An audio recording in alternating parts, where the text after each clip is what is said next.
Very good evening and a very warm welcome to State of Business on our television. I'm Savindri Jayawardena. Let's look at the top stories for the day. New measures are introduced to revive the tourism industry. An overall growth in volumes and diversification of services recorded by Hambantota International Port. News in detail. The government announced a host of new initiatives to secure and revive the tourism industry with the commencement of inoculating the hotel staffs. Nearly 18,000 tourism frontline workers, including employees of Level 1 safe and secure certified hotels, certified tour guides, drivers and other hotels employees will be vaccinated in the first phase of the project. Vaccinating tourism staff on the front line commenced last Saturday at Doubletree by Hilton in Veeravilla under the observation of Tourism Minister Prasanna Ranatunga and Youth and Sports Minister Namal Rajapaksha. Health Ministry assured that the program will be extended to safari drivers at Shangri-La Hotel in Hambantota. Other vaccination centres include Anantara Hotel in Tangol and in Tangol Town Hall. Meanwhile, the government also decided to permit tourist visa holders for inter-provincial travel from last Friday. The minister said tourist visa holders who are vaccinated and have received negative PCR test results can move with the community, while those travellers not vaccinated but completed the quarantine period are allowed for inter-provincial visits within the bio-bubble. An official from the Tourism Ministry said that the passport and the vaccination certificate will be considered valid documents for inter-provincial travel. The Tourism Ministry has also sought cabinet approvals to set up a laboratory facility at the Bandaranaike International Airport to provide PCR test results within 3 hours to all tourists, enabling a hassle-free experience from the airport to reach their final destination. Once the Cabinet of Ministers gives approval, the facility will be established within the next month. The minister said he hopes to further extend the already provided relief measures in terms of landing charges, subsidies, fuel prices, disembarkation fees and ground handling charges on airlines operations to Mattala Rajapaksha International Airport through a new cabinet proposal in the coming weeks. ඉදිරි සති දෙක ඇතුළත බස්නාහිර පළාත සහ රටේ තවත් දිස්ත්‍රික්ක කිහිපයක කුඩා හා මධ්‍ය පරිමාණ කර්මාන්ත ශාලා පවා එන්නත්කරණය කොට අවසන් වෙනවා. ඒ අතර අපේ රටට බිලියන 5ක පමණ 5කට වැඩි ප්‍රමාණයක් විදේශ විනිමය රැගෙන ආපු ඒ වගේම මිලියන 3කට ලක්ෂ 30කට ආසන්න ප්‍රමාණයක් තරුණ තරුණියෝ රැකියාවල නියත වෙච්ච සංචාරක ව්‍යාපාරය එන්නත්කරණය කිරීම අද හම්බන්තොට දිස්ත්‍රික්කයෙන් ප්‍රසන්න රණතුංග ගරු අමාත්‍යතුමාගේ ප්‍රධානත්වයෙන් අපි ආරම්භ කරන්න කටයුතු කරනවා. ඉතින් මේ තුල ඊළඟ සති කිහිපය ඇතුළත ලංකාවේ සංචාරක ව්‍යාපාරයේ නියැලෙන ඒ තරුණ තරුණියන්ට එන්නත්කරණය කොට අවසන් කිරීම තමයි අපේ බලාපොරොත්තුව. ඒ තුලින් නැවත වතාවක් පූර්ණ වශයෙන් මේ රට සංචාරක ව්‍යාපාරයට විවෘත කරන්න අපි බලාපොරොත්තු වෙනවා. ඉදිරි සති කිහිපය තුල සංචාර ශේෂ්ත්‍රයේ නියැලෙන සියලු දෙනාටම ඒ අයගේ පවුල් වලටත් එන්නත් ලබා දීමේ වැඩපිළිවෙල ආරම්භ කරන්න අද අපි කටයුතු කරලා තියෙනවා. The Hambantota International Port announced that it has recorded an overall growth in volumes and diversification on services. The port's overall cargo handling volume has increased from 420,421 metric tons by end June 2020 to a significant 1,206,425 metric tons.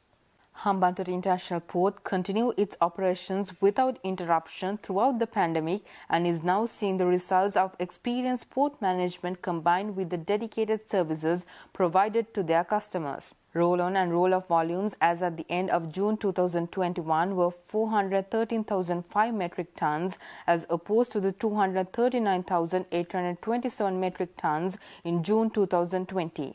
Hambantota International Port Group General Manager, Commercial and Marketing Lance Zuo said that Hambantota Port responded very well to the challenges during lockdown, and today they can say that their unique selling proposition is the efficiency of the port. He also added that as Hambantota Port is working towards being a fully functional multi-purpose port, by next year they are gearing at all levels, which includes continuous training and testing their systems for optimum efficiency, which is part of the DNA of all operations across the globe.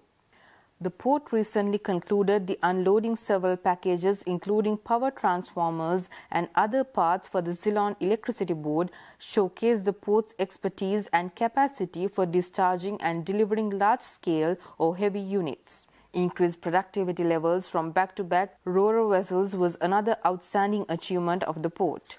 Hambantota International Port's operational team on MV Glovis Summit, which called at the port in June 2021, was successful in handling approximately 5,000 units in less than 18 hours, which is an exceptional achievement by any international measurement. 2 world-class drilling vessels owned by Seadrill were also berthed at the port for layups during this period.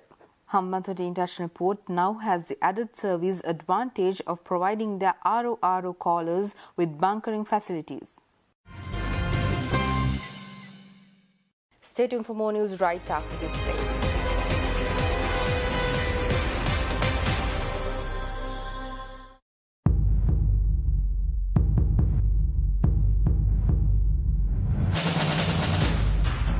ඔබේ mobile සබඳතාවය කුමක් වුවත් දැන් ඔබ යන තැන එන ලංකාවේ සුපිරිම අන්ලිමිටඩ් ඉන්ටර්නෙට් පහසුකම SLT Go Prepaid.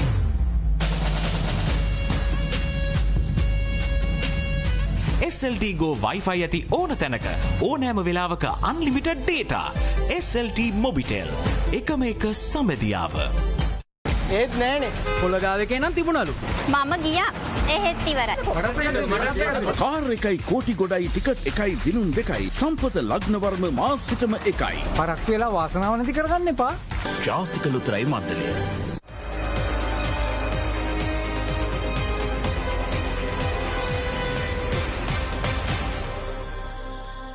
Welcome back after the break. The United States has announced a provision of a financial facility to Sri Lanka via 2 private banks in Sri Lanka. Accordingly, the USA is contributing to Sri Lanka's economic resilience with $225 million via the DFCC Bank and the NDB Bank. The facility awarded by the United States International Development Finance Corporation to DFCC Bank as a bilateral loan will go towards the local micro, small and medium enterprise sector as well as women-led enterprises in Sri Lanka. This facility from the U.S. International Development Finance Corporation to DFCC Bank is the largest loan disbursement by the DFCC for Sri Lanka to date. This loan also contributes to DFCC's wider goals of empowering communities across the globe as well as tackling gender inequality and improving economic equity, both of which were exacerbated by the COVID-19 pandemic. Through this partnership, DFCC Bank is geared to provide comprehensive and varied on-lending solutions to priority sectors and support its commitment to achieve the United Nations Sustainable Development Goals, particularly enhancing the country's efforts to achieve gender equality. This initiative tackles one of the biggest issues faced by women entrepreneurs, such as limited access to finance, leading to a lack of capital and thereby low business capacities. This funding provided by the United States will support the bank's multifaceted, multi-thematic long-term vision 2030 under its resilient business strategic pillar. DFC's bank will continue to aid the development of the nation aligned with their triple bottom line value creation framework for the years to come, with similar inclusivity-focused initiatives that stand to benefit all stakeholders. Thus, the U.S. development lender also approved a $75 million credit to NDB, also prioritizing women. Sri Lanka's central bank has said it will provide swaps to banks who bring money from abroad. The loans are part of U.S. policy to expand financial inclusivity, reduce gender inequality by supporting women-led enterprises. U.S. Ambassador to Sri Lanka and Maldives, Elena Teplis, said that in order for societies to thrive, women must have access to resources and opportunities. She also added that the economic consequences of the pandemic make gender-inclusive investment even more essential. The new CSZ mobile app, a comprehensive investor platform, was kicked off by President Gotabaya Rajapaksa yesterday. The new mobile app will grant access to investor portfolios from any part of the world, enable viewing of past transactions and monthly statements.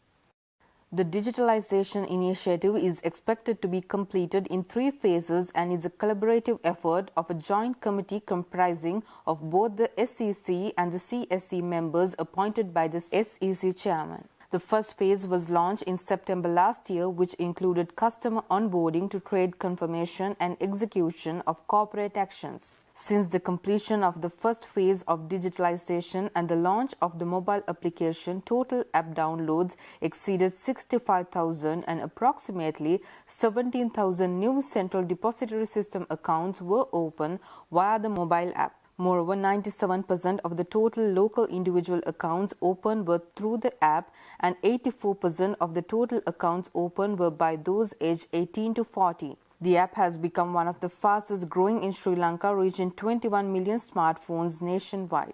This sharp rise in retail investor participation implies that digitalization of the stock market operations has been able to reach a large section of the more technological savvy investors. The second phase of the digitalization initiative is expected to cater to the needs of more stakeholders, including investors, issuers, and stockbrokers. The new CSE mobile app, a comprehensive investor platform, will grant access to investor portfolios from any part of the world, enable viewing of past transactions and monthly statements. It will also provide investors with a host of other benefits, including the ability to request changes to master files, research reports, and content that aims at significantly simplifying the investment experience, create greater value for investors as well as for the long-term development to the market. This initiative will also enable local companies to open CDC accounts through the mobile app and enable investors to apply for IPOs from anywhere as well as access the progress of their IPO applications. Trading at Colombo Stock Exchange ended on a positive note today. The all-share price index gained 14.28 points to close at 7,866.47 and the S&P SL 20 gained 8.74 points to close at 2,987.75.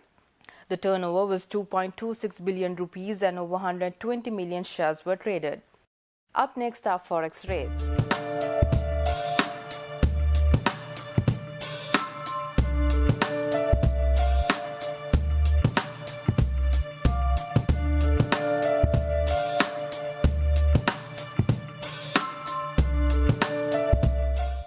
With that, we'll be signing out for today. See you tomorrow with State of Business at the usual time. Until then, take care and good night.